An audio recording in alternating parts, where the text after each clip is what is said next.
YSR party ఆధ్వర్యంలో urea కొరతపై రాష్ట్ర party పిలుపు మేరకు నర్సీపట్నం నియోజకవర్గం కన్వీనర్ మాజీ ఎమ్మెల్యే పెట్ల ఉమాశంకర్ గణేష్ ఆధ్వర్యంలో అన్నదాత పోరుబాట కార్యక్రమం నిర్వహించారు. ఈ సందర్భంగా నియోజకవర్గం 4 మండలాల నుంచి కార్యకర్తలు, రైతులు పాల్గొన్నారు. కార్యక్రమం ముందుగా ఎన్టీఆర్ స్టేడియం నుంచి గాంధీ విగ్రహం వద్ద నిరసన తెలియజేసి అనంతరం అంబేద్కర్ సెంటర్ విగ్రహానికి పూలమాల వేసి నివాళులర్పించి అనంతరం ర్యాలీగా ఆర్డీఓ కార్యాలయం తరలి వెళ్ళి ఆర్డీఓ సిబ్బందికి వినతిపత్రం అందజేశారు. రైతులకు సక్రమైన మార్గంలో ఎరువులు అందజేయాలని, బ్లాక్ మార్కెట్ దొరకకుండా చూడాలని ఈ సందర్భంగా సిబ్బందిని సూచించారు.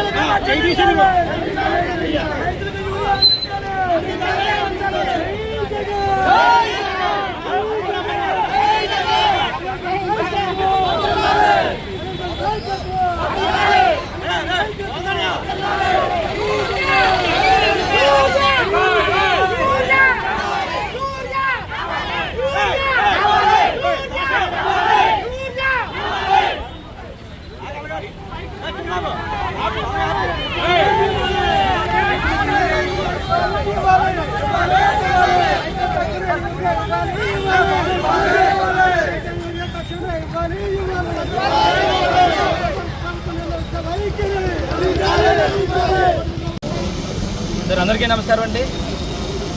ఈరోజు వైఎస్ఆర్ కాంగ్రెస్ పార్టీ రాష్ట్ర అధ్యక్షులు గవర్నీలు మాజీ ముఖ్యమంత్రి గారు వైఎస్ జగన్మోహన్ గారు పిలుపు మేరకు రైతులకు అండగా ఉండాలనే ఉద్దేశం మీద మరి అన్నదాత పేరు అనే కార్యక్రమంలో కార్యక్రమం చేపట్టడం జరుగుతుంది. అందులో భాగంగా నర్సీపట్నం నియోజకవర్గంలో ఉన్న పార్టీ నాయకులు, కార్యకర్తలు, పార్టీ అభిమానులు, రైతులందరూ కూడా మరి ఆర్డీఓ గారికి వినతిపత్రం ఇచ్చే కార్యక్రమంలో పాల్గొనడం జరిగింది. అయితే ఎంత దారుణం అంటే ఈరోజు ఏదైతే వైఎస్ఆర్ కాంగ్రెస్ పార్టీ రాష్ట్ర అధ్యక్షులు పిలుపునిచ్చారో, రైతులకి యూరియా అందట్లేదని పిలుపునిచ్చారో, పిలుపునిచ్చిన దగ్గర నుంచి కూడా నర్సీపట్నంలో ఎంత దారుణం అంటే రాత్రి తెల్లవారుతున్న 3 గంటల నుంచి కూడా మా పార్టీ నాయకులందరినీ కూడా అరెస్ట్ చేయడం, హౌస్ అరెస్ట్ చేయడమే కాకుండా ఈరోజు ఎవరిని కూడా రానివ్వలేని పరిస్థితి. అయినప్పటికీ కూడా మరి పార్టీ నాయకులు చాలామంది వచ్చి, రైతులందరూ వచ్చి రైతులకు అండగా ఉండాలి, మనం రైతులకు తోడుగా ఉండాలి, యూరియాను ఇప్పించాలనే ఉద్దేశం మీద ఆర్డీఓ గారికి వినతిపత్రం ఇవ్వాలని చెప్పి మరి పెద్ద ఎత్తున మరి పార్టీ నాయకులందరూ కూడా రావడం జరిగింది. ఈరోజు చూస్తే యూరియా పరిస్థితి చూస్తే ఎక్కడ ఎవరైన పరిస్థితి. ఎంతోమంది గతంలో మండల హెడ్ క్వార్టర్లో ఈ యూరియాలు కానీ ఎరువులు కానీ ఇచ్చేవారు.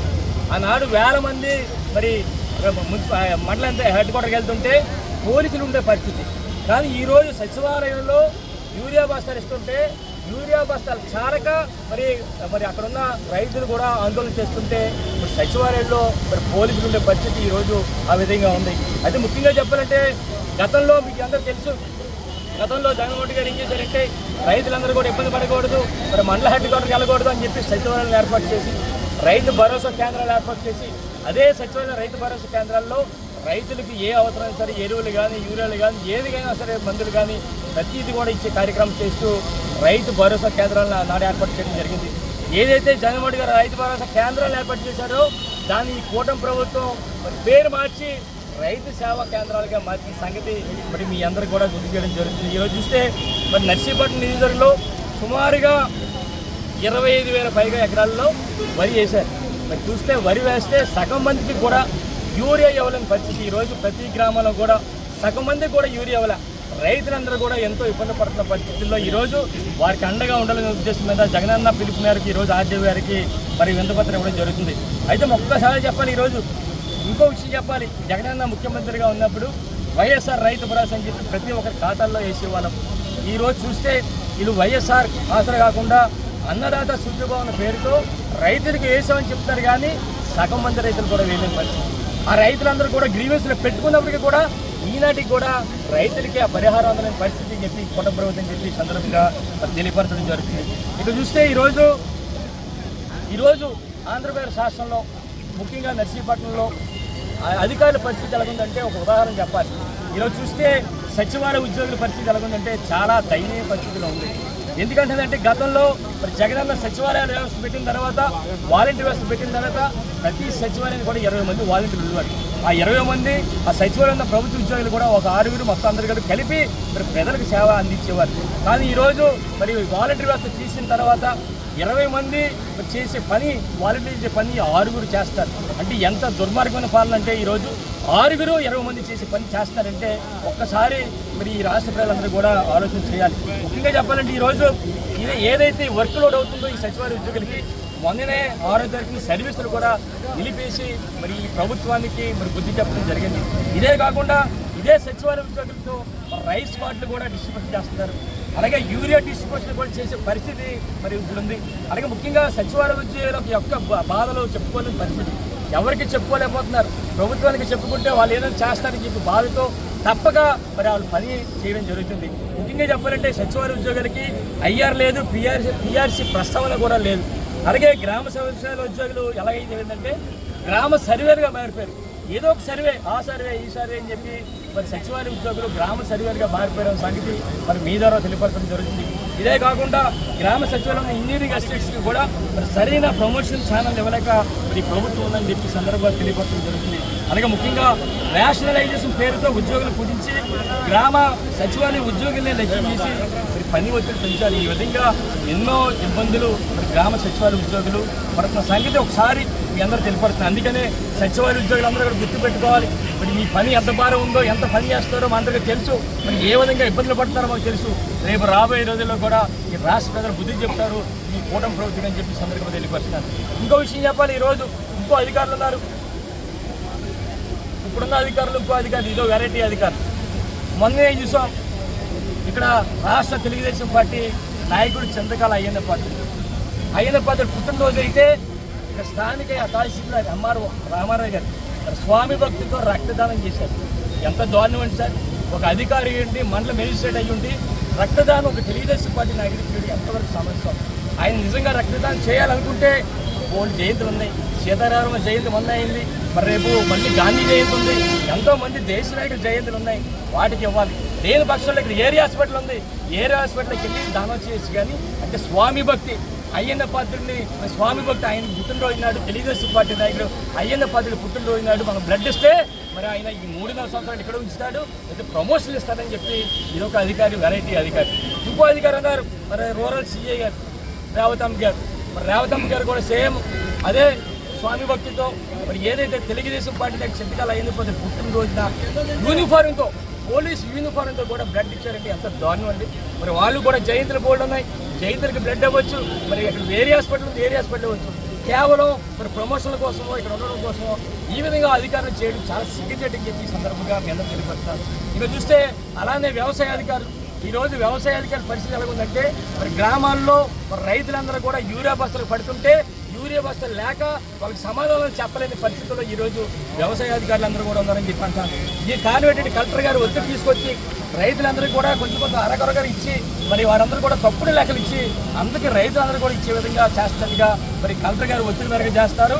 ఈ కూటమి ప్రభుత్వ విధానాలతో వ్యవసాయ అధికారులు కూడా మరి ఇబ్బంది పడుతున్నారని చెప్పి సందర్భంగా తెలియపరచడం జరుగుతుంది. ఇంకా ముఖ్యంగా చెప్పాలంటే ఒకసారి చెప్పాలి, నిన్నే మా స్పీకర్ అయ్యన్న పాత్ర చిన్న ప్రెస్ మీట్ పెట్టారు. ప్రెస్ మీట్ చూసాం మేము, అందులో చాలా చెప్పారు రైతుల తోలికి ఏ విధంగా ఉండాలి, 25 కేజీలు ఇవ్వాలి, 50 కేజీలు ఇవ్వాలి, 75 కేజీలు ఇవ్వాలి, ఈ విధంగా ఇవ్వాలని చెప్పి చెప్పారు. నేను తిన్నాం, రైతుల గురించి చెప్పారు. మా కాన్సెప్ట్ దాని మీద ఇప్పుడు దృష్టి పెట్టలేదు. రైతుల తరఫున ఆర్డీఓ గారికి ప్రెస్ మీట్ ఇవ్వాలి, విందపత్రం ఇవ్వాలని చెప్పి కాన్సెప్ట్ అన్నాం. కానీ వాళ్ళు ఏం చేశారంటే అందులో ఒక మాట అన్నారు. ఇక్కడ ఏమన్నారంటే వ్యవసాయం గురించి తెలియని కూడా మాట్లాడారు చెప్పి అయ్యన్న దగ్గర అన్నారు. అంటే దానికి ఒకసారి చూసాం, ఇదొకటి వచ్చింది. జట్టి శంకర్రావు అని విజయ్ న్యూస్ అధినేత, బీ న్యూస్ అధినేత, ఇది చాలా పెద్ద అధినేత. అతను ఏం పెట్టాడంటే వ్యవసాయం గురించి తెలియని వారు కూడా వ్యవసాయం గురించి మాట్లాడతారని చెప్పి జగన్మోహన్ గారి ఫోటోతో ఇంకా నా ఫోటోతో పెట్టారు. యాక్చువల్గా మేము ఆ ప్రెస్ మీట్ పట్టించుకోలే, ఏదో విందపత్రం తీసుకొని వెళ్దామని చెప్పి అనుకున్నాం. మరి ఏదైతే మా ఫోటోలతో మన నాయకుడి ఫోటోలతో పెట్టారో వ్యవసాయం గురించి తెలియదని చెప్పి పెట్టారో దానికి మేము ఎవరిని కోసం పని వచ్చింది. ఒకటే అడుగుతాం, ఈ విజయ్ న్యూస్ అధినేత ఎవరైతే జట్టి శంకర్రావు ఉన్నారో అతను అయ్యన్న పాత్రుడు వ్యవసాయం గురించి ఏం తెలుసు, ఆయనకి ఏం తెలుసు అని అడుగుతున్నాను. ఆయనకి దోపిడీలు తెలుసు, దొంగతనాలు తెలుసు, దోపిడీలు దౌర్జన్యాలు తెలుసు. ఒకటే చెప్తున్నా, ఈరోజు నర్సీపట్నంలో ల్యాటరైట్ ద్వారా రోజుకి 3 కోట్ల రూపాయలు చదువుకుంటాడు. అది దోపిడీ. అలాగే ఇక్కడ రోలుగుంట క్వారీల మీద నెలకి 50 లక్షల రూపాయలు తీసుకుంటారు. అది దోపిడీ. అలాగే జీపూడూరులో క్వారీల మీద కోట్ల రూపాయలు సంపాదిస్తున్నాడు. అది దోపిడీ. అది దోపిడీల గురించి తెలుసు కదా. ఆయన పద్ధతికి వ్యవసాయం గురించి తెలియదు. నాకెంత తెలుసు వ్యవసాయం గురించి, ఆయనకి వ్యవసాయం గురించి తెలుసు. ఈ విషయం కూడా ఎందుకు చెప్తుందంటే, ఏదైతే ఈ అధినేత జట్టి శంకర్రావు పిఆర్ఓ కూడా, స్పీకర్ గారికి హానరబుల్ పిఆర్ఓ కూడా ఈయన ఈ లేబుల్ పెట్టడం వల్ల ఈ విషయాలన్నీ కూడా ప్రెస్ మీట్ మాట్లాడాల్సి వస్తున్న సంగతి మరి మీ ద్వారా తెలియపరచడం జరుగుతుంది. అయిన పాత్ర ఇదే ప్రెస్ మీట్లు అంటాడు, అయ్యన్న రైతులు సంతోషంగా ఉన్నారంటారు. ఎవరున్నారు సంతోషంగా? దమ్ముంటే రా అంటాను అయిన పాత్రని. ఏ గ్రామంలో వెళ్దాం మనం, ఆ గ్రామంలో సగం మందికి కూడా మరి యూరియా ఇవ్వలేని పరిస్థితి అని చెప్పి ఈ సందర్భంగా అయిన పాత్రకి సవాలు ఇవ్వడం జరుగుతుంది. ఇంకోటి అంటాడు, దొంగ వ్యాపారాలు దోపిడీ చేసే వారికి ఏం తెలుసు వ్యాపారం గురించి, వ్యవసాయం గురించి అంటారు. అసలు దొంగల గురించి దోపిడీల గురించి మాట్లాడే అర్హత అయ్యన్న పాత్రకి లేదని చెప్పి మీ ద్వారా తెలియపడుతుంది. ఎందుకంటే అయ్యన్న పాత్రే పెద్ద దోపిడీలు చేస్తున్న వ్యక్తి ఈ సంవత్సరాల కాలంలో.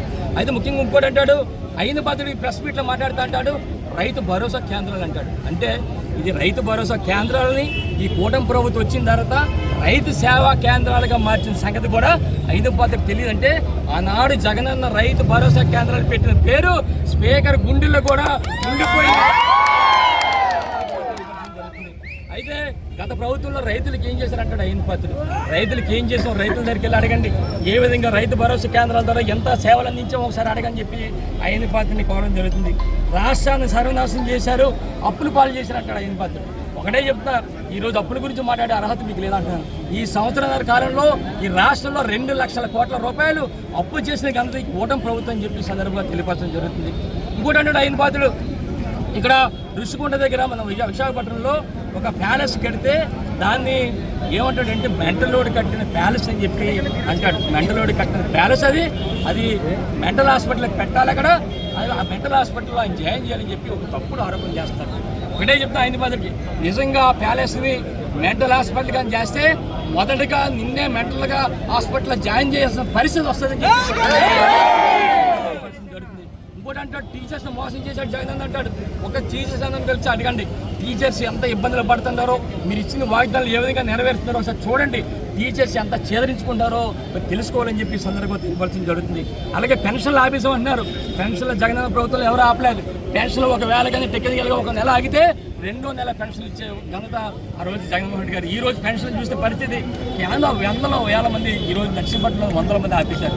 వాళ్ళందరి తాలూకు ఉసురు తగులుతుందని చెప్పి సందర్భంగా మరి తెలియపరుస్తూ మరి నిన్న చూస్తే ఆయన చాలా లెక్కలు చెప్పాడు.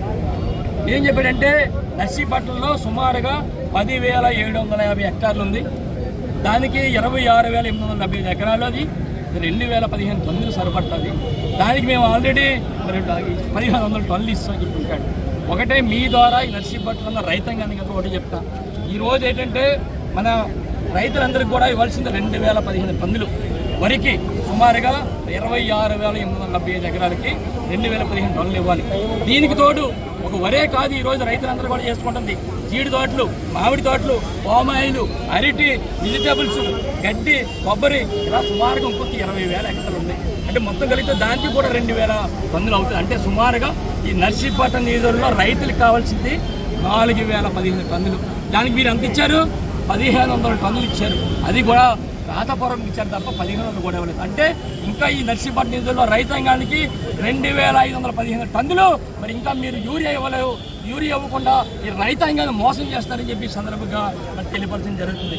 ఇంకోటి అంటారు, ఇంకో చివరిగా మాట్లాడుతూ అంటారు విజన్ 2047 అంటారు. 2047 నాటికి గ్రాస్ వాల్యూ ప్రొడక్ట్స్ మరి పెరగాలని చెప్పి ప్రభుత్వం చెప్తుంది. చాలా ప్రభుత్వం చెప్తుంది, మొదటి నుంచి చెప్తున్నారు 2047 పెరగాలని.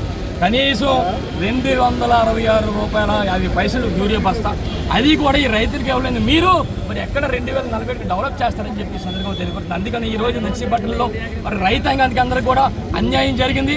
యూరియా బస్సులు ఎవరికి ఇవ్వట్లేదు, ఏదో కాలయాపన చేస్తున్నారు. మీకు దమ్ముంటే అయింది బదులు చెప్తాను, గ్రామానికి రండి, మేము వస్తాం. గ్రామంలో సగం మందికి కూడా యూరియా బస్తాలు ఇవ్వలేదని చెప్పి సందర్భంగా తెలియపరుస్తూ, అందుకనే ఈరోజు మా నాయకుడు జగన్మోహన్ రెడ్డి గారు పిలుపు మేరకు ఈరోజు మరి ఆర్డీఓ గారికి వింతపత్రం ఇచ్చే కార్యక్రమం చేస్తామని చెప్పి ఈ సందర్భంగా తెలియపరుస్తూ జై జగన్, జై జగన్, నాయకత్వం.